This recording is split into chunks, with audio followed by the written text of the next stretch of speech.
gitu ya. Eh, Baik, pertama-tama mungkin perkenalkan, saya Nandang Sutisna, saya Direktur IDEA Prolog sekaligus Direktur IDEA Training.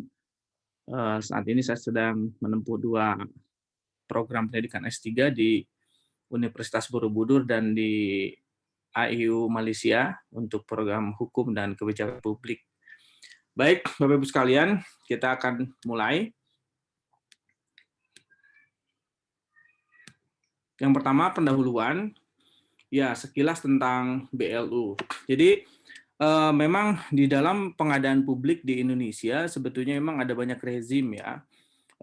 Walaupun rezim yang paling terkenal ya tentu saja pengadaan barang jasa pemerintah yang berpedoman kepada Perpres terakhir 16 2018 yang katanya sudah akan direvisi dan sudah tahap akhir proses perubahan Perpres 16 2018 mungkin dalam waktu dekat akan segera terbit.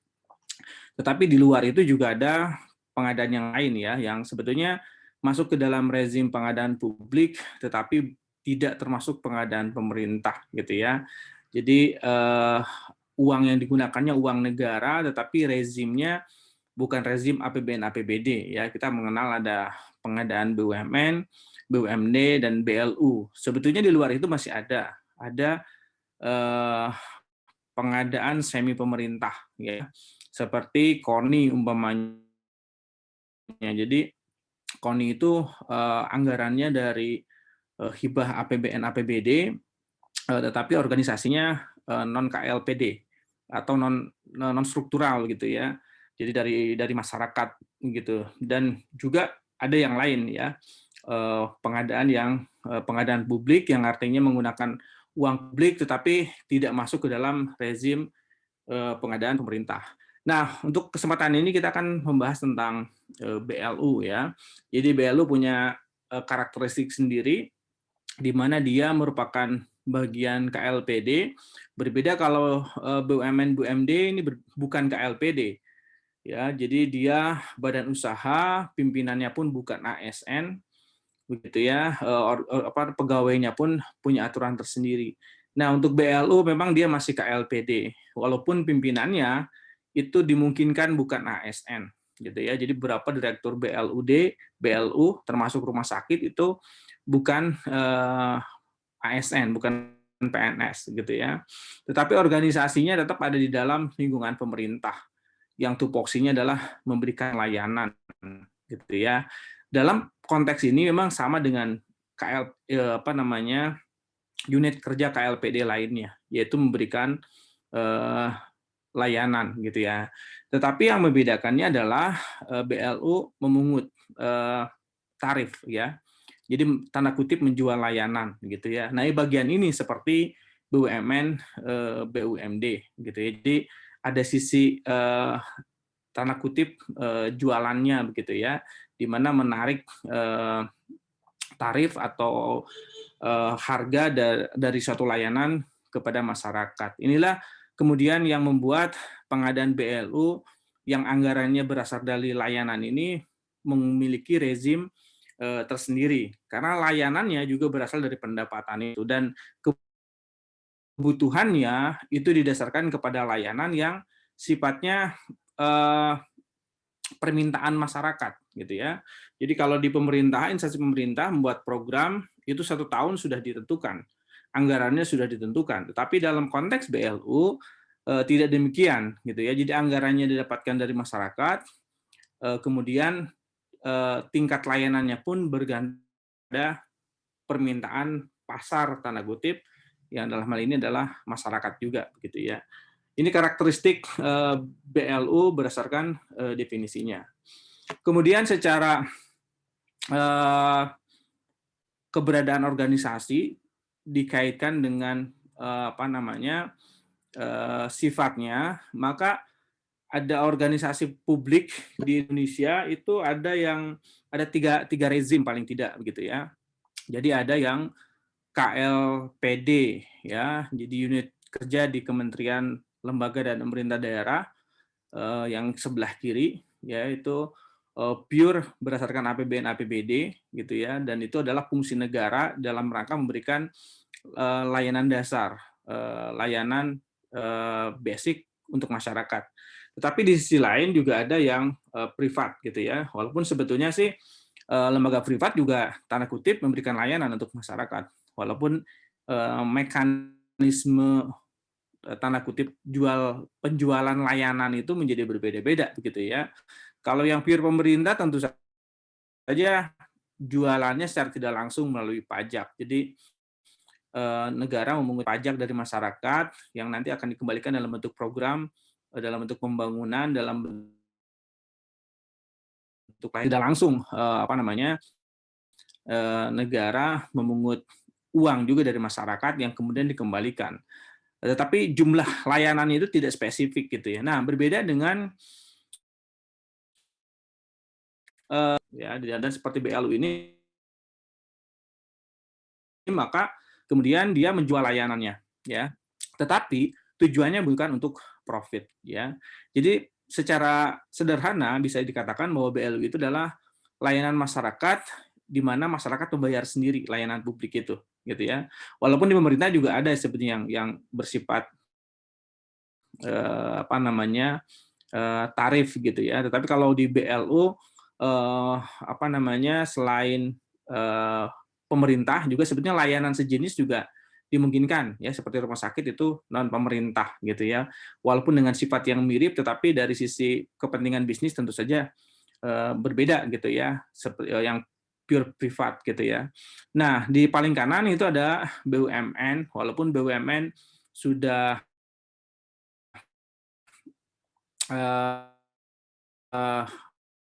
usaha, tetapi tetap sebetulnya dia bagian dari pemerintah atau lebih besar daripada unsur publik, berimbang antara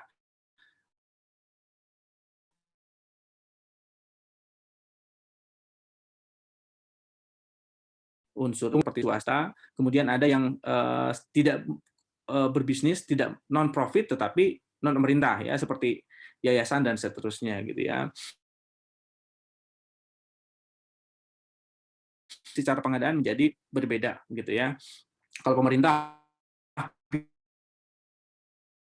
pure, jadi anggaran yang dari APBN APBD-nya pakai pengadaan pemerintah, tapi pendapatan dari layanannya mengatur sendiri, sedangkan BUMD organisasi publik di luar pemerintah atau di luar negara tentu yang mengatur adalah masing-masing badan ya, baik badan usaha maupun badan sosial gitu ya. Mereka mengatur sendiri karena memang bukan bagian dari pemerintah gitu. Baik, karena kondisi keuangan yang sifatnya seperti itu, maka kemudian regulasi atau berbeda dengan di pemerintah ya, tetapi juga berbeda dengan di BUMN ya, atau BUMD. Jadi dia seperti berada di tengah-tengah begitu ya.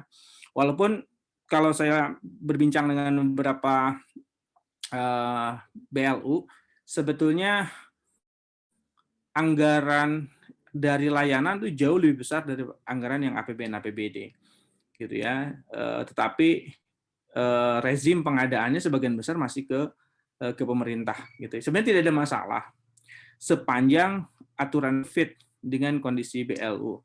Tetapi ketika dikeluhkan, saya beberapa kali diskusi dengan direksi BLU, keluhannya prosesnya lama, kemudian kok barang yang didapatkan mahal, kemudian kok yang didapatkan tidak seperti yang dibutuhkan gitu ya kualitasnya dan seterusnya. Nah, ketika ada yang salah seperti itu ya berarti memang pengelolaannya belum tepat gitu ya. Bisa jadi memang berpedoman kepada Perpres tapi tidak dilaksanakan sebagaimana mestinya, atau memang ada kondisi lain, memang butuh mengatur sendiri gitu ya. Dan ini sebetulnya politik hukum yang diatur di dalam regulasi BLU memang dipersilahkan. Jadi makna fleksibilitas itu adalah karena itu gitu ya. Jadi ada kondisi memang tidak bisa pure 100% ikut pengadaan pemerintah gitu ya. Nanti saya jelaskan kenapa kemudian tidak bisa sama persis gitu ya. Nah, selanjutnya regulasi di BLU. Jadi pengadaan barang jasa pemerintah itu diatur sejak tahun 70-an ya. Yang saya dapati itu tahun 74. Dan di sana emang tidak pernah jelas mengatur pengadaan BLU gitu ya di Perpres, kecuali mungkin baru di Perpres 16 2018 yang menyatakan dikecualikan gitu ya. Jadi pengadaan BLU itu dikecualikan gitu. Tetapi memang secara teknis belum jelas sampai kita kemudian harus membaca apa namanya aturan secara lebih lengkap begitu ya. Nah, ini adalah aturan pengadaan barang jasa yang kita perbandingan pengadaan pemerintah dengan BLU mengacu kepada Perpres 16 2018 yang secara normatif mengatur tentang prinsip etika, kemudian organisasi dan beberapa prosedur pokok gitu ya. Dan kemudian prosedur rincinya itu diatur melalui peraturan lembaga LKPP, Perlem LKPP, dan peraturan menteri ya. Ada yang paling utama adalah peraturan menteri PUPR dan peraturan menteri dalam negeri ya. Yang sekarang juga memicu Permendagri 77 memicu perdebatan lagi ya tentang posisi PPK begitu ya. Apa namanya? Tapi itulah yang terjadi gitu ya. Jadi dialektika pengadaan pemerintah memang selalu seru begitu ya. Kemudian konsiderannya Undang-Undang 1 2004 sebagaimana kita lihat di Perpres 16 ya.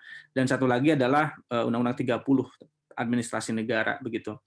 Untuk BLU sebetulnya punya BLU pusat ya. Sebetulnya punya akar yang sama dengan pengadaan pemerintah. Sama-sama menyadarkan diri atau konsiderannya pada Undang-Undang 1 tahun 2004 tentang perbendaharaan negara gitu ya. Walaupun PP-nya khusus, jadi ada PP khusus untuk BLU yang memberikan fleksibilitas ya, dan turunannya adalah Permenkyu. Nanti kita lihat masing-masing aturan ini. Kemudian ada pengadaan BLUD, ini konsiderannya berbeda, jadi undang-undang pemerintah daerah dan undang-undang otonomi ya, otonomi perimbangan keuangan pusat daerah, dan PP-nya ada PP pengelolaan keuangan daerah, dan ada Permendagri ya, nomor 79 2018 yang konsiderannya masih ke PP gitu ya tentang BLU. Nah, ini aturannya pengadaan pemerintah dan BLU punya akar yang sama, berbeda dengan pengadaan BUMN ya. BUMN itu punya akar yang berbeda secara regulasi seperti yang dijelaskan di webinar minggu kemarin gitu ya. Kemudian untuk BLUD memang agak mirip dengan BUMD karena sama-sama akarnya adalah undang-undang pemerintah daerah walaupun PP-nya berbeda gitu ya. Jadi ada PP khusus PP BUMD gitu ya. Jadi kalau dari sisi jarak memang pengadaan BLUD lebih dekat ke pengadaan pemerintah dibandingkan pengadaan BUMN dan BUMD. Baik, ini di PP 23 2005 tentang BLU itu dinyatakan bahwa fleksibilitas diberikan untuk mengatur pengadaan barang jasa di lingkungan BLU sepanjang dimaksudkan untuk meningkatkan efektivitas dan efisiensi. Jadi sebetulnya memang guidance-nya adalah efektivitas efisiensi. Nah, dalam proses pengadaan di BLU ketika mengacu ke Perpres sebetulnya bisa nggak efektif efisien? Kalau berjalan dengan baik, efektif efisien, sebenarnya tidak ada urgensi ya untuk mengatur sendiri. Gitu. Tapi memang ada kondisi dari sifat kebutuhan Perpres yang didesain kebutuhannya rezim APBN, jadi setahun sebelumnya sudah ditentukan gitu kebutuhannya. Sedangkan di BLU kan relatif kebutuhan itu dipengaruhi oleh permintaan layanan gitu ya, termasuk oleh besarnya pendapatan, termasuk seperti pandemi sekarang itu sangat berpengaruh gitu ya dalam BLU rumah sakit umpamanya. Karena itu maka kemudian diberikan kebebasan ini. gitu ya, fleksibilitas ini. Selanjutnya di Permenq ya 8/2006 ya mengulang dari PP-nya dengan tujuan alasan efisiensi dan efektivitas, tapi ada penjelasan, yaitu anggaran yang berasal dari non APBN ya, yaitu jadi dari sumber non APBN langsung pembiayaan APBN. Jadi dari jasa layanan sama BLU ya, uang yang langsung masuk kas, maksudnya langsung masuk kas ke BLU gitu ya. Maka kemudian ada fleksibilitas gitu ya, dimungkinkan untuk mengatur sendiri. Kemudian di Perpres pengadaan di Perpres 16/2018 juga dinyatakan bahwa pengadaan BLU ini dikecualikan gitu ya, dan kemudian pimpinan BLU diminta untuk mengatur sendiri. Ini jauh lebih tegas dari sebelumnya gitu ya. Jadi diminta BLU mengatur sendiri pengadaannya ya, dengan alasan yang tadi saya jelaskan bahwa sumber uangnya, karakteristik kebutuhannya, kemudian sifat organisasinya yang berbeda dengan KLPD ya, dengan unit kerja KLPD yang murni KLPD mendapatkan anggaran dari APBN APBD langsung begitu. Selanjutnya untuk BLUD dinyatakan di pasal 76 Permendagri 79/2018, pengadaan barang jasa pada BLUD yang bersumber dari APBD itu tetap pakai pengadaan pemerintah gitu ya. Jadi yang punya DIPA-nya dari pemerintah, belanjanya dari DIPA APBD, maka dia tetap rezim pengadaan pemerintah sehingga berpedoman kepada Perpres 16/2018. Tetapi untuk jasa layanan, untuk hibah tidak terikat, hasil kerjasama dan pendapatan lain gitu ya, maka diberikan fleksibilitas. Ya, nah fleksibilitas ini diatur melalui peraturan kepala daerah. Nah ini ada dua rezim aturan yang berbeda ya. Kalau di LKPP kepala pimpinan BLU-nya yang mengatur, tetapi kalau di Permendagri-nya kepala daerah yang mengatur gitu ya. Tapi ya mungkin kita bisa kompromikan dua ketentuan itu dengan cara bahwa kepala daerah bisa mengatur norma aturan payungnya, sedangkan juknisnya oleh pimpinan BLU. Mirip seperti apa yang terjadi di BUMN, BUMD, begitu ya. Ya, itu regulasi. Jadi sebetulnya dari sisi pengadaan bahwa BLU dan BLUD sudah jelas diberikan fleksibilitas. Tinggal apakah masing-masing BLU dan BLUD itu akan menerima fleksibilitas itu dengan cara menindaklanjuti atau tidak gitu ya.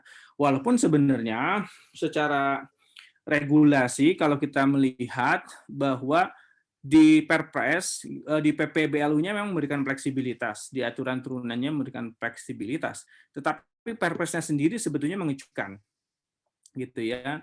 Jadi Perpres tidak memberikan pilihan ikut ke Perpres gitu, betul-betul dikeluarkan dari Perpres gitu ya, untuk rezim Perpres yang 16/2018. Tapi saya lihat di perubahan Perpres 18 yang belum rilis, itu ada klausul baru yang menyatakan bahwa sepanjang BLU belum punya aturan sendiri, maka ikut ke Perpres gitu ya. Jadi tidak ada kekosongan hukum. Tetapi kalau dengan aturan yang sekarang ada, sebetulnya secara norma hukum ya di Perpresnya jelas itu dikecualikan gitu. Jadi harus mengatur gitu ya pengadaan sendiri. Nah, secara praktis memang dikembalikan kepada BLU BLUD begitu ya. Kalau memang bisa mengikuti dengan cara yang diatur dengan Perpres, sebetulnya tidak ada masalah ya, dengan tentu saja dengan redaksi nanti peraturan yang baru. Tetapi kalau tidak, ya semestinya memang harus mengatur gitu ya. Nah, bagaimana cara mengaturnya? Nah, ini menjadi titik krusial.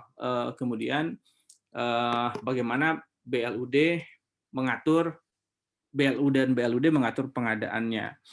Nah, sebelum kita bicara bagaimana cara mengaturnya atau bagaimana mengatur pengadaan di BLUD, BLU dan BLUD, maka kita harus memahami bahwa sebetulnya eh, transformasi pengadaan itu harus dipahami secara utuh ya di dalam kerangka konsep yang lengkap gitu ya.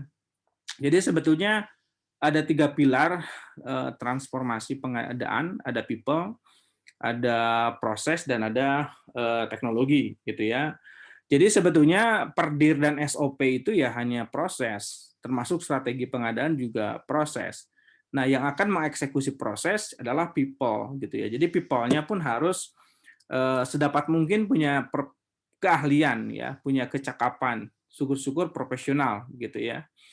Walaupun agak sulit apa namanya profesionalisme di dunia pengadaan, kecuali di pengadaan pemerintah yang dipaksa oleh aturan harus profesional gitu ya, harus punya sertifikat. Tetapi di luar itu sampai sekarang belum belum bisa ya. Jadi untuk BUMN, BUMD pun belum ada standar khusus profesionalisme pengadaan BUMN, BUMD termasuk BLU itu seperti apa.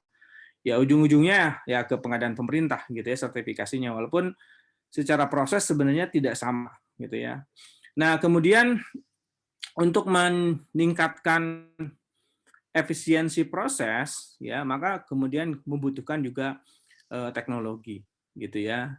Jadi proses dalam hal ini SOP, PERDIR ya, atau strategi pengadaan gitu yang sifatnya fleksibel, tidak diatur di dalam suatu aturan tertentu, tetapi secara best practice dikenal dan bisa dilakukan di dalam pengadaan, itu harus dilakukan oleh orang yang paham gitu ya. Nah, karena itu yang pertama people itu harus mengubah mindset ya.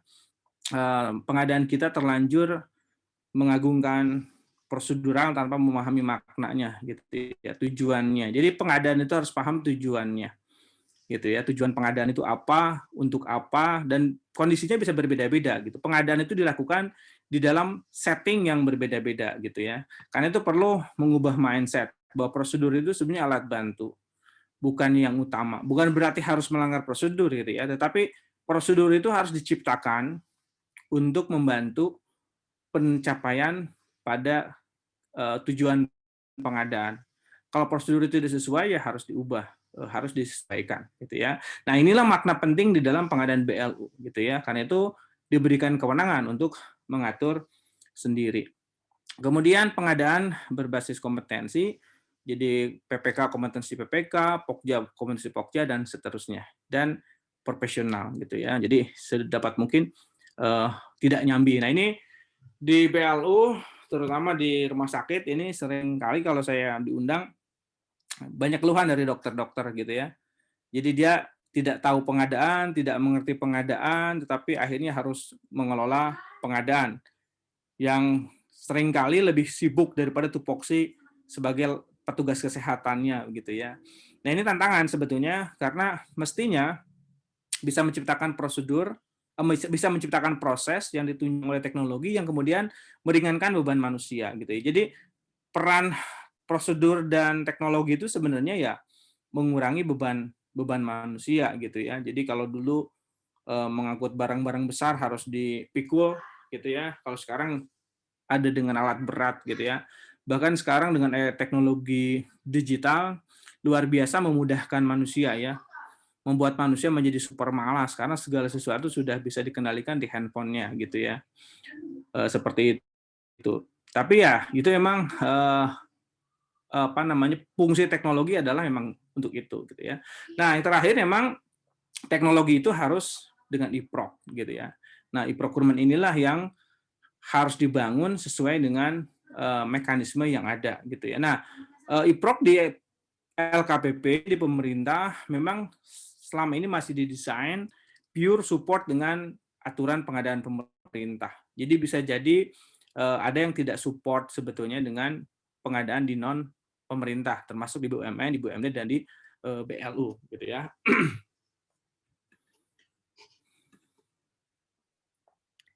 Ya, ini tahapan pengadaan.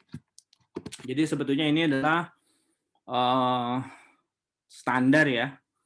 Ada perencanaan, ada pemilihan, ada kontrak gitu. Nah, pada prinsipnya sebetulnya pengadaan di manapun tahapannya akan sama gitu ya. walaupun rinciannya berbeda. Jadi di pemerintah, di BLU, di BUMN, di BUMD, bahkan di swasta, pada prinsipnya sama. Ada perencanaan, ada pemilihan, ada kontrak. Ya, termasuk pribadi. Ketika kita pribadi membeli sesuatu, sebenarnya tahapan ini pasti ada ya. Perencanaan itu kan secara sederhana menentukan apa yang mau dibeli, apa yang mau diadakan. Nah, pengertian apa itu dalam pengadaan itu sering disebut dengan KAK atau spek, gitu ya. Jadi perencanaan. Kemudian kan kita harus membeli apa yang kita mampu, gitu ya. Itu yang disebut dengan anggaran, gitu ya. Kemudian cari-cari harga, ya, cari yang murah. Itu sebenarnya lagi menyusun HPS secara tidak langsung. Baru membeli, gitu ya, menentukan oh penyedia yang ini itu sudah menetapkan tanda kutip pemenang.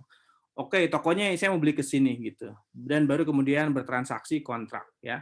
Nah, alur ini universal gitu ya. Tetapi bagaimana untuk BUMD? Nah, ini yang perlu kita lihat gitu ya. Seperti apa semestinya? Nah, ini perencanaan pengadaan yang ada di pemerintah gitu ya. Yang sebetulnya juga bisa jadi sama saja dengan yang ada di tempat lain gitu ya. Walaupun mungkin apa namanya tahapan-tahapan ini bisa disederhanakan ya. Karena apa itu sebenarnya ya cukup menyebut barang dan mereknya saja sudah apa gitu ya. Tidak perlu harus ada KAK umpamanya, harus ada spesifikasi yang rinci dan seterusnya gitu ya. Termasuk tidak perlu ada pemaketan umpamanya untuk pengadaan-pengadaan tertentu. Nah, tata cara ini bisa diadopsi oleh di BLU, tapi juga sebenarnya BLU bisa apa namanya mengatur sendiri. Tentu saja yang terpenting adalah harus memahami filosofinya atau memahami normanya gitu ya, norma pengadaan. Jadi menentukan normanya, baru setelah itu menentukan prosedurnya. Nah, untuk semua pengadaan tidak mungkin harus dilaksanakan dengan tahapan ini, gitu ya. Karena bisa jadi pengadaannya harus cepat, butuhnya 1 hari, gitu ya. Apakah mungkin kita harus menyusun semua proses ini, gitu ya, sama dengan di pemerintah. Nah, ini mungkin perlu penyesuaian-penyesuaian. Karena itu sebenarnya secara filosofi kan pengadaan itu harus jelas apa yang mau dibeli. Nah, apa yang harus dibeli itu sebenarnya bisa dituangkan di dalam sebuah dokumen yang hanya berisi nama barangnya saja, gitu ya. Sebenarnya sudah cukup. Jadi mana KAK-nya ya bisa jadi tidak perlu untuk pengadaan-pengadaan tertentu yang sifatnya sudah common di rumah sakit umpamanya itu sudah tidak perlu gitu. Tapi kebiasaan di manapun termasuk di BLU di rumah sakit kalau pengadaan itu administrasinya harus lengkap. Jadi pengadaan yang sifatnya rutin, barang sederhana, barang biasa gitu ya, dengan pengadaan yang konstruksi atau pengadaan konsultan yang benar-benar baru itu tahapannya sama. Padahal sebetulnya tidak mesti harus demikian gitu ya. Jadi pengadaan itu paling cepat bisa berapa lama dilakukan? Ya sebenarnya 1 jam juga bisa, gitu ya. Tapi ya ini terlanjur mindset kalau pengadaan itu harus tahapan A, B, C, D yang digeneralisasi. Nah ini jadi masalah, gitu ya. Nah ini sebagai contoh. Kalau di pemerintah kan harus masuk sirup dulu, baru diproses, gitu ya. Dan sirup itu kan sebetulnya dari RKA-KL, ya, yang kemudian akan menjadi DIPA, gitu. Jadi di pemerintah itu kebutuhannya tahun sebelumnya sudah 100% ditentukan. Anggarannya pun ditentukan. Nah, di BLU itu tidak bisa seperti itu. Karena kebutuhan akan lahir sesuai dengan tuntutan layanan dan juga penghasilan, gitu ya. Karena itu ya tidak memungkinkan dengan skema seperti itu, gitu ya. Karena itu maka kemudian pengadaan di BLU harus menyesuaikan, gitu ya. Harap fleksibilitas. Jadi pengadaan di BLU harus memungkinkan kapan saja, di mana saja, jenisnya apa saja itu harus memungkinkan untuk dilakukan dengan cepat ya, atau dilakukan mencerminkan kebutuhannya gitu ya, kebutuhan layanan tentu saja maksudnya gitu ya. Nah dari sini saja sudah sulit gitu ya menggunakan aturan pemerintah dengan sistem kiproknya pemerintah gitu ya. Kemudian spesifikasi teknis ya, spesifikasi teknis kan harus disusun oleh, kalau di pemerintah kan harus oleh PPK gitu ya. Kemudian tidak boleh menyebut merek kecuali tender cepat dan seterusnya gitu ya. Nah, sebetulnya di BLU bisa saja untuk pengadaan-pengadaan tertentu penyusunan spek itu langsung oleh usernya, ya. Dan speknya ya tidak perlu harus rinci segala macam. Kalau memang kebutuhannya sudah spesifik, ya, untuk layanan itu adalah mereknya tertentu, maka mestinya harusnya boleh, ya, dengan mekanisme tertentu, dengan mekanisme menyebutkan merek itu, gitu ya. Jadi bisa langsung membelilah kasarnya gitu ya. Jadi setiap kebutuhan diajukan langsung dibeli gitu ya. Tidak disamakan dengan proses pengadaan di pemerintah yang ada perencanaan, persiapan dan lain-lainnya itu gitu ya. Nah, ini yang penting harus dituangkan. Jadi mekanisme-mekanisme itu harus dituangkan. Nah, memang di sistem birokrasi ini ada dua paradoks ya. Paradoks yang pertama, proses itu harus cepat, tetapi juga harus akuntabel. Dan seringkali akuntabel dan cepat ini tidak bisa sejalan, gitu ya. Jadi seringkali berlawanan, gitu ya. Kita membuat suatu proses yang lengkap, yang komprehensif dengan harapan akuntabel, tapi jadinya sangat lama, gitu ya. Dan bisa jadi itu momentum kebutuhannya hilang. Ya, ini seringkali terjadi untuk kondisi-kondisi kritis. Saya beberapa kali diundang untuk berdiskusi tentang kondisi kritis. Itu yang jadi ya secara filosofi, secara norma pengadaan itu harus menyesuaikan dengan kondisi gitu ya, bukan sebaliknya. Itu yang kondisi kritis tidak tertangani gara-gara dianggap prosedurnya tidak ada gitu ya. Nah, ini ironis sebetulnya ya. Apa namanya, dan tafsirnya itu tafsir kondisi normal. Jadi kondisi darurat tapi menafsirkan sesuatu untuk kondisi yang normal. Nah, ini juga sering terjadi ya. Apa namanya, sehingga kemudian penanganan darurat itu tidak terlaksana ya. Beberapa kali sangat prihatin gitu ya. Dan di BLU pun sama. Seringkali sifatnya layanan harus segera itu terbentur karena alasan prosedur pengadaan gitu ya. Nah, itu pasti salah. Pengadaan yang benar adalah pengadaan yang fit betul dengan karakteristik kebutuhan gitu ya. Jadi kebutuhan itu pengertiannya adalah apa, barangnya sesuai. Ya, kapan, waktunya juga sesuai dan berapa, itu harganya sesuai. Jadi mendapatkan barang yang dibutuhkan pada waktu yang sudah ditetapkan dengan harga yang wajar gitu ya. Sebetulnya itu hukum tertinggi pengadaan sebetulnya ya. Yang lainnya itu dibuat hanya untuk itu gitu ya. Tapi seringkali kebalik. Hukum pengadaan itu ya tender umpamanya, harus bikin KAK dan lain-lain. Jadi hukum pengadaan itu menjadi terbalik. Nah, bagaimana caranya untuk menjembataninya? Artinya adalah dengan teknologi, gitu ya. Jadi sebenarnya prosesnya cepat dan akuntabel, caranya ya harus dengan teknologi. Nah, jadwal pengadaan di BLU ya fleksibel tentu saja, dan ini harus memungkinkan. Ya, dan kalau bisa sebetulnya harusnya siapapun boleh jadi user. Jadi kebutuhan itu bisa lahir dari manapun gitu ya. Jangan sampai kebutuhan itu harus di-pull dulu atau izin dulu ke PPK yang punya kesibukan. Sehingga kemudian untuk masuk ke PPK dan disahkan oleh PPK itu perlu waktu yang lama gitu ya. Dan ini seringkali komplain ya, seringkali jadi masalah karena apa namanya, prosedur pengadaan tidak bisa menyesuaikan dengan karakteristik kebutuhan di BLU, terutama di rumah sakit ya, yang sebetulnya rumah sakit itu kan industri darurat, gitu ya. Dalam pengertian darurat itu ya pengobatan orang sakit atau bahkan menyelamatkan nyawa gitu ya. Karena itu maka sebenarnya prosedur-prosedur pengadaan itu harusnya mengacu kepada hukum tertingginya tadi, gitu ya. Kemudian penganggaran BLU ya tentu saja ini untuk anggaran yang tadi ya yang saya jelaskan ini adalah yang fleksibel ya yang dari layanan itu juga berbeda. Ya, jadi BLU itu menganggarkan dari apa yang didapatkan. Jadi pengadaan itu didasarkan kebutuhan layanan berdasarkan anggaran juga yang didapatkan. Nah, itu beda sama sekali dengan Perpres pengadaan pemerintah atau pengadaan APBN. APBN, APBD itu siklusnya itu adalah tahunan. Tetapi di BLU siklusnya bisa jadi harian. Ya, bisa jadi mingguan, bisa jadi bulanan ya. Jadi siklus anggaran, siklus pengadaan, siklus kebutuhan itu jauh lebih pendek. Nah, kalau kita menggunakan suatu aturan yang rezimnya untuk tahunan, nah ini agak yang agak repot gitu ya. Ini akan terjadi benturan-benturan. Ya, untuk persiapan pada prinsipnya sama gitu ya. Tetapi sebetulnya masing-masing tahapan ini bisa disesuaikan. Ya, ketentuan spek, HPS, jenis kontrak, rancangan kontrak, dan seterusnya. Mari kita lihat.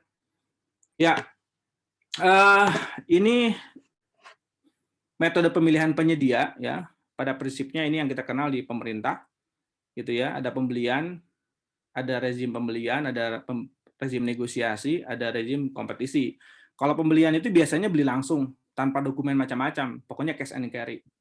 Kalau negosiasi, membeli tetapi disertai dengan negosiasi, sehingga ada berita acara negosiasi, gitu ya.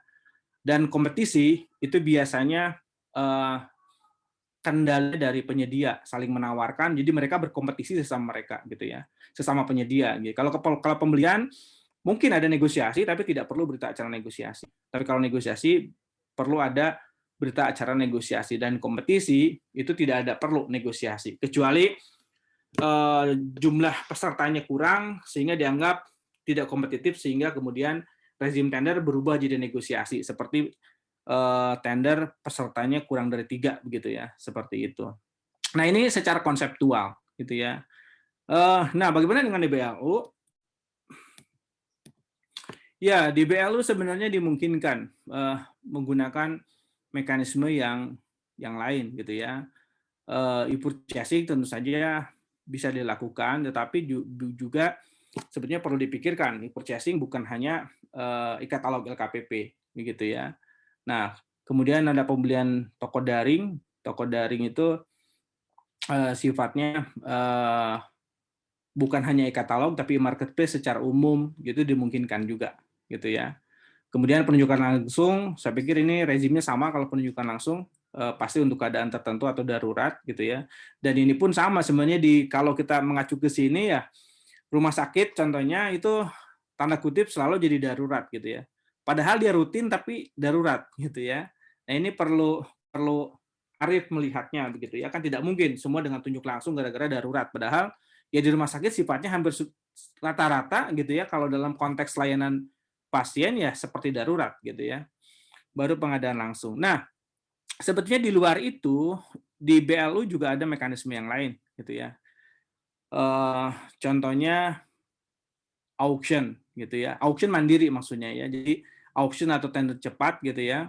Tapi kalau auction penawarannya berkali-kali, itu bisa dilakukan di BLU. Jadi untuk rumah sakit ya, karena sebagian besar BLU kita rumah sakit. Contohnya di BLU rumah sakit ada obat atau alat kesehatan tertentu yang mereknya sudah jelas gitu ya. Maka sebetulnya bisa dengan auction ya. Langsung auction, bukan tender. Kalau pemerintah kan tender, tidak ada auction yang mandiri ya. Jadi tender cepat, auction itu bagian dari tender cepat gitu ya. Tapi kita bisa langsung membuat auction ya secara mandiri. Kita tentukan mereknya, kemudian penyedianya beberapa diundang, baru kemudian banding-bandingan harga gitu ya. Dan itu aman. Kenapa? Karena ya barangnya kan sudah tentu, mereknya sudah kita tentukan gitu ya. Kemudian juga di BLU dimungkinkan ada apa yang disebut dengan request for quotation yang sering di BUMN. Jadi tidak ada full tender. Jadi pokoknya ngundang seperti tender terbatas gitu ya. Mereka memasukkan penawaran yang terendah dinegosiasi gitu ya. Dimungkinkan seperti itu sebenarnya. Di BUMN rata-rata, bahkan saya pernah menyusun aturan BUMN yang nyaris tidak ada tender terbuka gitu ya.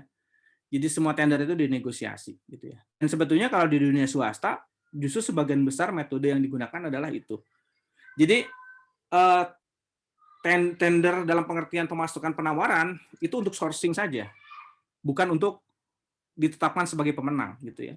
Yang terendah hanya itu diundang untuk negosiasi, atau keseluruhannya diundang untuk negosiasi secara simultan gitu ya, di negosiasi bersamaan juga memungkinkan. Yang penting aturannya itu diatur. Dan terakhir di BLU terutama di rumah sakit juga sebenarnya ada yang disebut dengan konsinyasi ya, atau kerjasama. Nah, ini rata-rata belum diatur, dan di Perpres tidak ada mekanisme ini gitu ya. Karena itu yang pasti adalah mekanisme ini yang perlu diatur. Nah, di luar ini sebetulnya memungkinkan di BLU mengembangkan metode pemilihan sendiri gitu ya. Jadi kemarin saya juga bekerja untuk salah satu anak BUMN, itu ada mekanisme shortlist gitu ya. Jadi untuk pekerjaan rutin, untuk project, mereka punya shortlist, dan setiap dapat project gitu ya, si anak BUMN ini, dia akan langsung auction kan kebutuhannya itu, gitu ya, kepada shortlist itu. Gitu. Jadi kalau dulu pengadaannya susah karena setiap dapat proyek harus ada pengadaan, lama prosesnya, tetapi dengan sistem itu lebih cepat. Jadi setiap dapat proyek, si anak BUMN itu, dia langsung untuk menentukan subkon atau menentukan supplier, itu langsung di auction yang shortlist yang sudah ada. Gitu. Jadi prosesnya cuma 1 hari saja, atau bahkan setengah hari.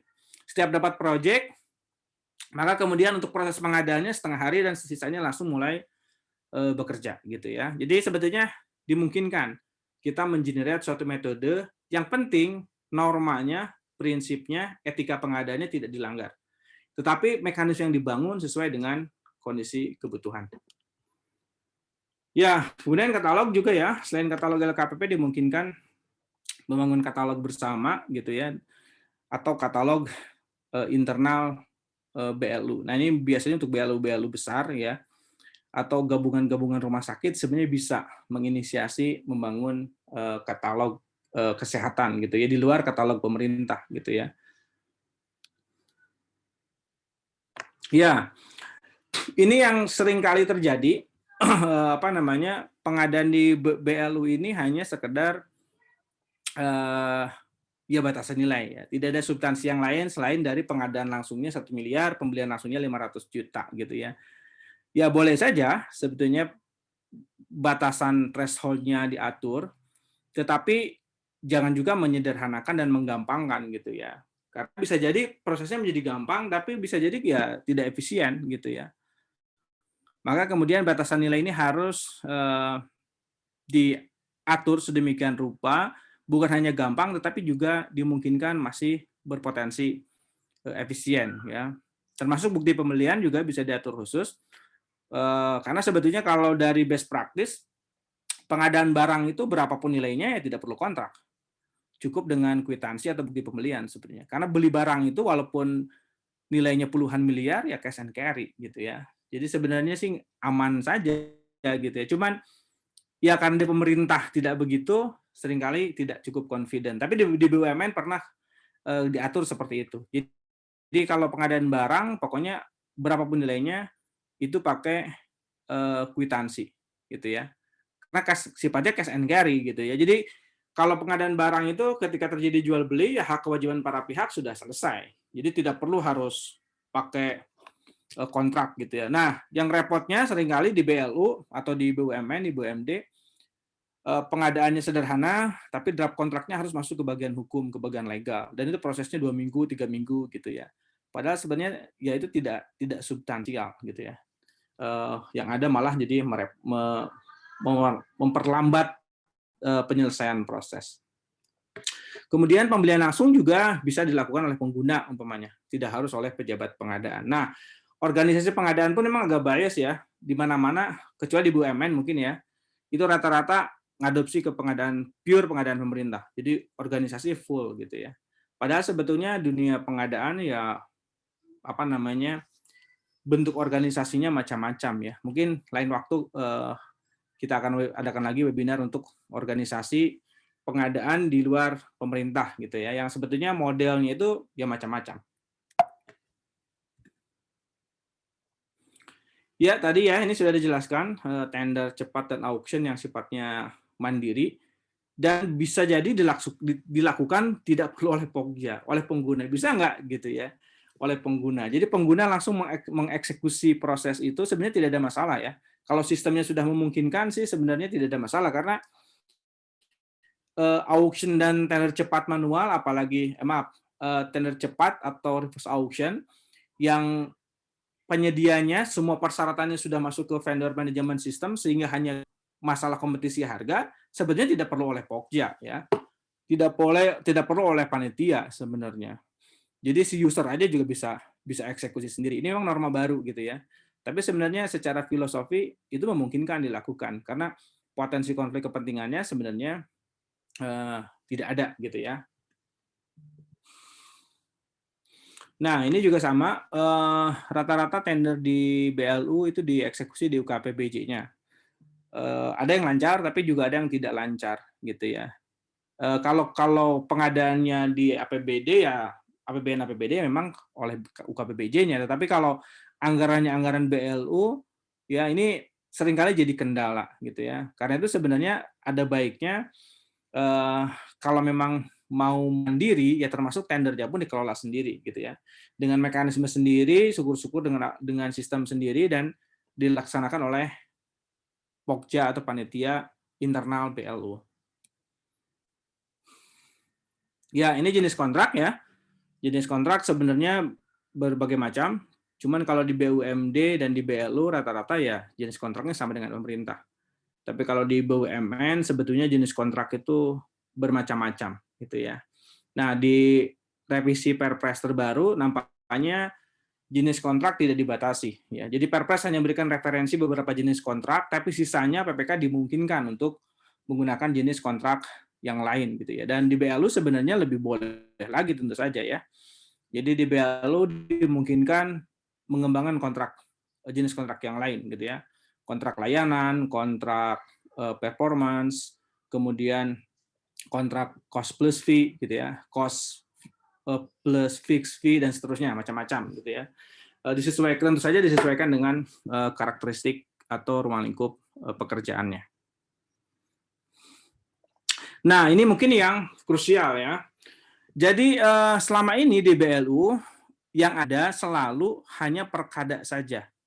Jadi peraturan gubernur, peraturan wali kota, peraturan bupati. Dan tidak lebih aturan itu hanya mengubah threshold, tidak lebih yang diatur.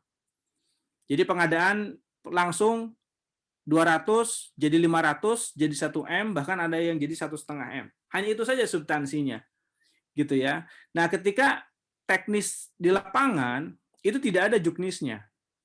Ya. Jadi seperti perpresnya saja gitu ya, tapi perlemnya atau permen PU-nya tidak ada gitu ya. Nah, ini kendala di BLU. Jadi sebenarnya kalau hanya dengan perkada saja, maka fleksibilitas itu kehilangan makna selain daripada mengubah threshold-nya gitu ya dari 200 ke 500 atau ke 1 miliar gitu ya. Dan ini tahu saya hampir seluruh BLU seperti ini. Ya, kecuali kami pernah bekerja untuk salah satu BLU rumah sakit di Jawa Barat gitu ya. Itu menyusun perdirnya, peraturan direksi untuk di lingkungan BLU itu gitu ya.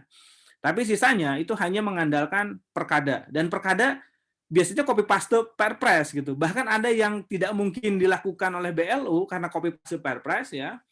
Itu disamakan gitu ya. Termasuk dalam konteks mekanisme anggaran yang berbeda itu disamakan gitu ya. Ini jadi kendala gitu ya. Nah, mestinya kalau memang mengambil fleksibilitas itu ya perkadanya lengkap ya, atau perkada diikuti oleh peraturan direksi BLU yang lengkap gitu ya, seperti itu. Nah, ini ya, jadi bisa jadi kalau BLU-nya banyak, perkada ngatur normatifnya, kemudian perdir ngatur rincinya. Tapi kalau BLU-nya sejenis rumah sakit saja gitu ya, dan jumlahnya mungkin tidak terlalu banyak, tidak terlalu bervariasi, maka perkada itu disusun rinci, detail, gitu, sehingga operasional itu juga dimungkinkan. Nah, ini bergantung jadinya ya pada skenario itu. Cuman biasanya yang menyusun perkadanya ya dari ULP-nya gitu ya, dan ULP biasanya copy paste saja dari dari Perpres, bahkan tidak mempertimbangkan gitu ya, atau kurang mempertimbangkan karakteristik khusus yang ada di BLU, termasuk hambatan, kesulitan dan lain-lain. Pokoknya copy paste jadi gitu ya. Nah, ini makna fleksibilitas kemudian menjadi berkurang karena fleksibilitas itu tujuannya untuk efisiensi dan efektivitas gitu ya. Kalau sudah efektif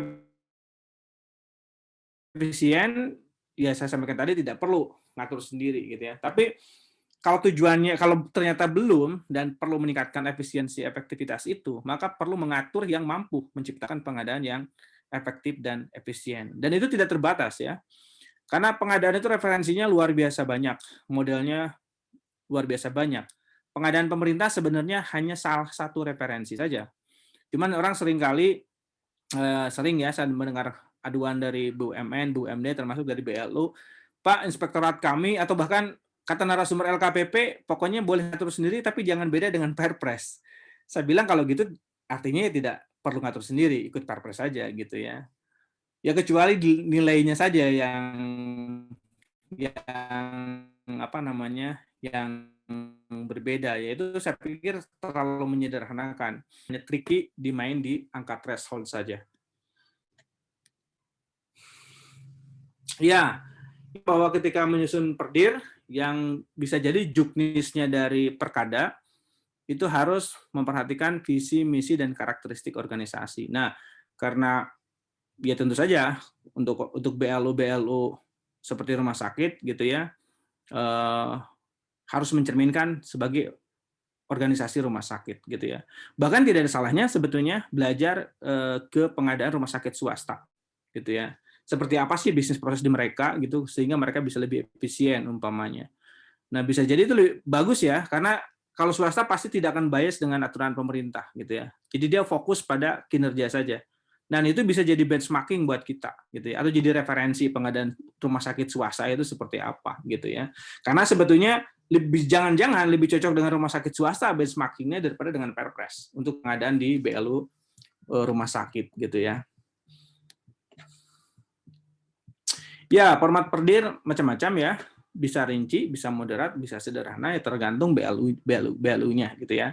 Jadi semakin besar BLUD-nya, semakin besar belanjanya, ya tentu saja pengaturannya harus semakin rinci. Karena banyak BLU, ya BLUD gitu ya, yang pengadanya ratusan miliar. Dan ini sangat besar ya. Kalau tidak diatur, itu menciptakan crowded yang luar biasa gitu ya.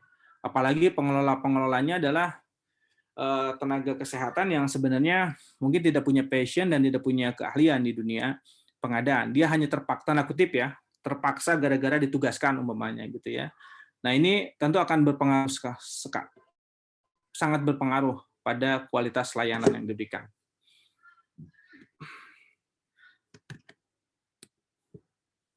Ya, kemudian struktur organisasi di BLU bisa sama digabung antara pengadaan pemerintah APBD, APBN, APBD ya, dengan yang penghasilan dari layanan, tapi juga bisa dipisah. Ya tergantung ya, tergantung volumenya, tergantung anggarannya gitu ya. Kalau organisasi yang ada itu memungkinkan, maka ya digabung lebih baik gitu ya, artinya lebih efisien. Tapi kalau jumlah pengadaannya banyak sekali, maka kemudian organisasi bisa terpisah. Dan organisasi untuk pengadaan BLU sebenarnya lebih fleksibel, ya kan? Sudah disampaikan, dia mengatur sendiri, punya fleksibilitas sendiri, gitu ya. Maka kemudian bisa mengatur organisasi yang berbeda dengan yang ada di Perpres. Ya, ini organisasi pengadaan di BLU ya. Bisa ada kepala BLUD, ada PPK, ada bagian pengadaan, ada tim pengadaan, ada PPHP, dan ada agen pengadaan. Ini organisasi ini sebetulnya mencerminkan organisasi pengadaan pemerintah ya, dan sebagian besar memang masih mencerminkan pemerintah. Nah, pertanyaannya bisa nggak membangun organisasi sendiri? Sangat dimungkinkan, gitu ya. Bahkan kalau saya sering mengusulkan organisasi berbasis struktural gitu untuk BUMN, BUMD termasuk BLU. Artinya tidak perlu mengenerate fungsi baru di dalam organisasi untuk pengadaan. Jadi orang yang punya tupoksi langsung dengan proses pengadaan itu bisa langsung mengeksekusi itu gitu ya, tanpa perlu menggunakan nomenklatur baru, istilah baru, atau memperkenalkan tupoksi baru sebenarnya ya. Terutama di BUMN itu sudah dilakukan. Jadi saya pernah bekerja untuk salah satu BUMN, menyusun perdirnya, itu sama sekali tidak ada fungsional pengadaan. 100% melekat kepada struktur yang ada. Kenapa? Ya kan strukturnya memang sudah pengadaan gitu ya. Jadi ini BUMN karya konstruksi. dan yang pekerjaan dia ya pengadaan gitu. Kalau seperti itu ya buat apa bikin nomenklatur baru, bikin persyaratan baru dan seterusnya.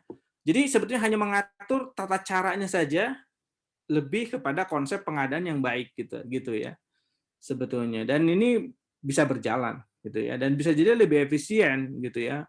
Karena tidak ada orang yang merasa tertimpa tupoksi lain, dia di luar tupoksi intinya gitu ya. Tapi ini memang perlu analisis lebih lanjut ya, analisis yang lebih mendalam. Cuman memang di BLU polanya terbiasa pengadaan pemerintah karena memang dia masih satker pemerintah gitu ya. Nah, BUMD yang sebenarnya sudah berbeda sama sekali masih terpengaruh dengan pola yang sama persis dengan Perpres gitu ya. Sebenarnya tidak ada masalah, saya sampaikan ya. Kita bukan berarti itu tidak bagus, tetapi kalau tidak cocok jangan dipaksakan gitu ya. Artinya ukurannya harus kinerja. Kalau kinerjanya tidak bagus ya berarti ada yang keliru ya. Harus ada yang diperbaiki gitu. Nah, profil personel pengadaan di BLU ya tentu beda dengan di pemerintah ya, yang harus jabatan fungsional yang dan seterusnya. Walaupun di Perpres terbaru nampaknya dibuka lagi gitu ya. Ada personil lainnya dan seterusnya yang itu bukan fungsional gitu ya. Jadi pemerintah sendiri memang prosesnya masih panjang sampai pengadaan itu betul-betul dikelola oleh 100% profesional pengadaan gitu ya. Jangankan keseluruhan gitu ya, bahkan hanya untuk Pokjanya saja juga mungkin masih panjang prosesnya gitu ya. Nah, di BLU tentu berbeda konteksnya. Karena itu di BLU tidak harus ya, tidak harus pegawai tetap, tidak harus ASN, tidak harus permanen, tidak harus ad hoc. Yang jelas personil organisasi pengadaan itu harus mencerminkan bisnis proses, termasuk juga keberadaan SDM yang ada di BLU-nya. Jangan mengatur sesuatu yang tidak mungkin dipenuhi ya. Jadi banyak sekali ini di BUMD itu di perdirnya mengatur bahwa Pokja harus memiliki sertifikat pengadaan, padahal di internalnya tidak ada yang punya sertifikat pengadaan. Yang terjadi aturan itu dilanggar sendiri gitu ya. Dan kalau jadi temuan gimana Pak? Ya saya bilang kalau jadi temuan jadi bunuh diri gitu ya, karena mengatur sesuatu yang tidak mungkin dilaksanakan. Gitu ya. Karena aturannya dibuat bercermin pada aturan yang lain, bukan lahir dari kearifan organisasi gitu ya. Itu yang jadi repot. Baik, ini terakhir ya. Jadi untuk IPROK sebetulnya bisa simpel, bisa moderat, dan bisa advance ya. Sama seperti di BUMD, sama di di BUMN, juga sama di BLUD, bahwa e-procurement yang dibangun untuk pengadaan di BLU, BLUD itu modelnya macam-macam gitu ya. Mungkin nanti kita akan buatkan sesi khusus untuk ini, tetapi intinya bahwa sebetulnya harus disesuaikan dengan karakteristik organisasinya. Baik, Bapak Ibu sekalian, sampai di sini untuk slide-nya. Sekarang mungkin kita diskusi. Silakan yang akan menyampaikan pertanyaan. Izin Pak Nandan. Silakan dari Koja ya. Silakan Pak. Ya, terima kasih atas kesempatannya. Terima kasih sudah difasilitasi untuk diskusi pada siang hari ini. Ada beberapa hal yang mungkin kami bisa mendapatkan pencerahan, Pak. Pertama, mungkin kaitannya dengan kebijakan tadi telah disampaikan, bahwa kalau kita merujuk pada Perpres 16 terkait dengan pengadaan BLUD bisa kalau di daerah, amanatnya cukup pimpinan BLUD yang menyusun. Akan tapi ada juga legalitas yang juga harus kita perhatikan, khususnya di daerah kita mengacu pada Permendagri 79, di situ diamanatkan bahwa untuk pelaksanaan pengadaan barang jasa BLUD juga harus disusun melalui peraturan gubernur atau perkada. Ini mungkin satu, kami ingin mendapatkan pencerahan. Terus yang kedua, kalau kita merunut pada Permendagri, mesti ada peraturan gubernur, kemudian posisi kami ketika menetapkan aturan legal secara operasional, apakah namanya peraturan direktur tentang pengadaan barang jasa pada RSUD atau juknis Pak, tunjuk teknis. Satu. Terus yang kedua, turunannya adalah tentunya secara operasional kita akan membuat SOP-SOP. Nah, SOP ini apakah satu kesatuan kita atur secara umum atau masing-masing Pak, ketika kita pengadaan langsung ada SOP-nya, kemudian penunjukan, kemudian kita tender cepat, tender gitu, terus termasuk tender untuk jasa konstruksi atau gimana Pak? Mohon arahan lebih lanjut. Kebetulan kami saat ini juga sedang merencanakan proses pengadaan pembangunan gedung Pak, yang sumber biayanya kita alokasikan dari BLUD. Ini kita sedang koordinasi dengan pihak provinsi, karena memang waktu kita juga butuh cepat, mungkin tambahan informasi ini bisa memperkaya pengetahuan kami untuk proses percepatan yang kami lakukan. Terima kasih Pak Anjang, sementara itu dulu Pak Nandang. Mohon Baik, terima kasih. Dengan apa? Dengan Pak Sirin Pak Nandang. Baik. Ya, jadi memang kita harus akui ya, seringkali Permendagri dengan Perpres pengadaan ini tidak sejalan, Perpres dengan Permen PU beberapa kali juga tidak sejalan gitu ya. Bahkan ada yang bertentangan kadang-kadang dalam sistem hukum kita gitu ya. Jadi kompetensi hukumnya masuk ke level menteri atau lembaga, ini yang salah satu kelemahan sistem hukum kita.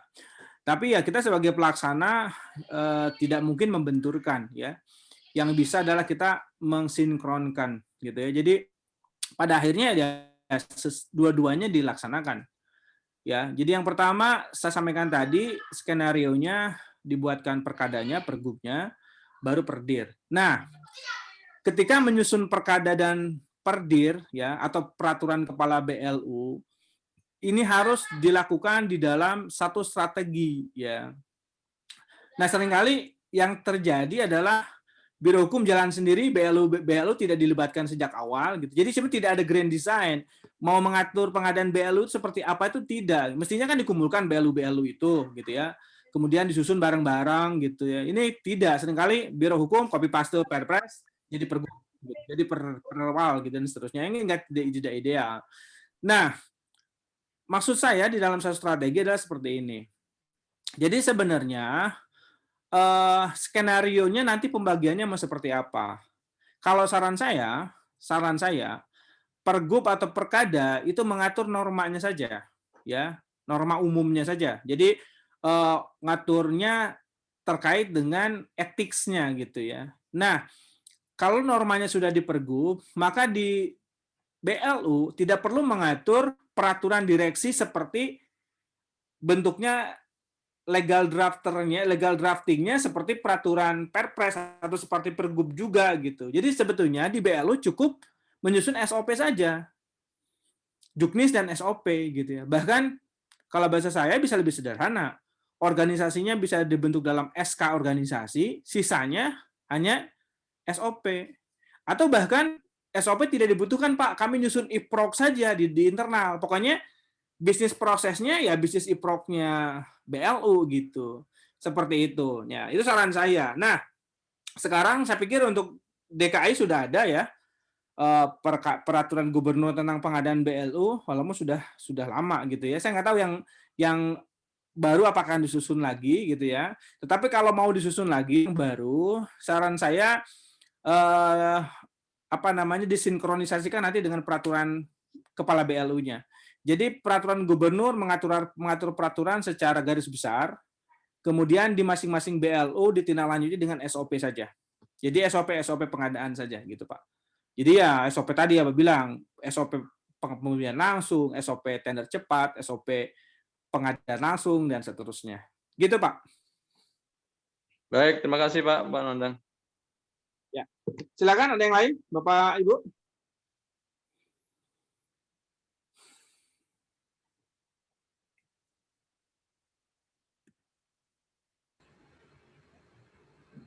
Baik, silakan. Ada yang lain yang bertanya?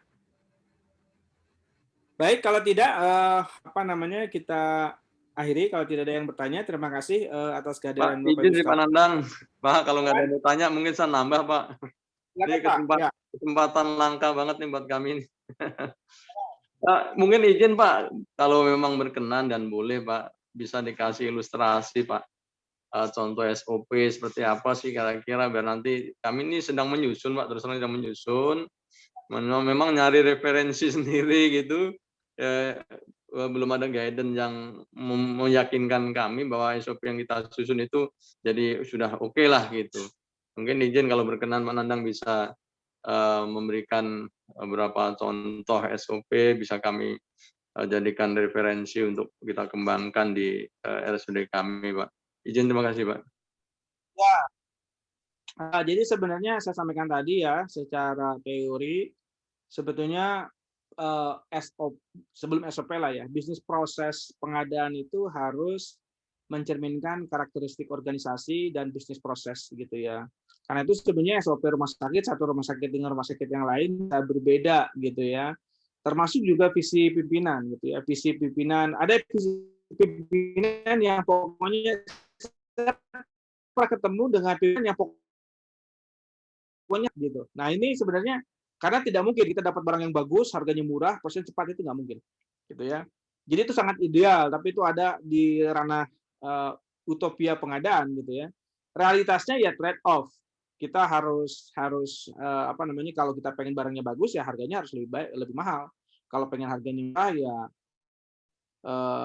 apa namanya, barangnya kurang bagus. Kalau barangnya bagus ya volumenya harus besar dan nyarinya harus lama gitu. Karena kita harus mencari penyedia yang bisa memenuhi ekspektasi kita gitu ya. Nah ini memang apa namanya berbeda-beda ya sebetulnya. Tapi intinya sebenarnya kita lahir dari analisis dulu, analisis proses pengadaan yang ada di internal kita. Setelah itu kinerja apa, tujuan apa, kinerja apa yang ingin ditetapkan gitu ya. Jadi kita ingin pengadaan seperti apa yang ingin kita bangun. Nah ini memang mau tidak mau harus ada keahlian ya. Jadi mohon maaf kalau disusun hanya oleh staff gitu ya yang bukan ahli pengadaan, memang ini akan jadi kendala gitu karena tentu referensinya terbatas, pengalaman pengadaannya terbatas dan apa namanya dan seterusnya gitu ya. Tapi mungkin nanti kita bisa karena tidak mungkin disampaikan di acara webinar ini, mungkin nanti kita bisa komunikasi japri saja Pak ya. Baik, Pak. Baik, silakan. Ada yang lain, Bapak Ibu sekalian? Baik, kalau tidak ada, terima kasih. Kami sampaikan, mohon maaf kalau ada pernyataan yang kurang berkenan. Insya Allah kita berjumpa di lain kesempatan. Dari saya, Assalamualaikum warahmatullahi wabarakatuh. Saya kembalikan ke Pak Agung. Baik, terima kasih Pak Nandang atas paparannya. Semoga bermanfaat bagi kita semua. Bapak dan Ibu semua, saya ucapkan terima kasih atas partisipasinya dalam webinar kami. Jangan lupa minggu depan kita juga masih ada webinar dengan judul Strategi Pengadaan Barang Jasa untuk BUMN, BUMD, BLUD. Silakan bergabung, nanti ada info lebih lanjut untuk link pendaftarannya. Baik, mungkin itu aja. Terima kasih sekali lagi saya ucapkan. Mohon maaf apabila ada kekurangan. Assalamualaikum warahmatullahi wabarakatuh. Waalaikumsalam warahmatullahi wabarakatuh. Terima kasih. Izin saya end meeting.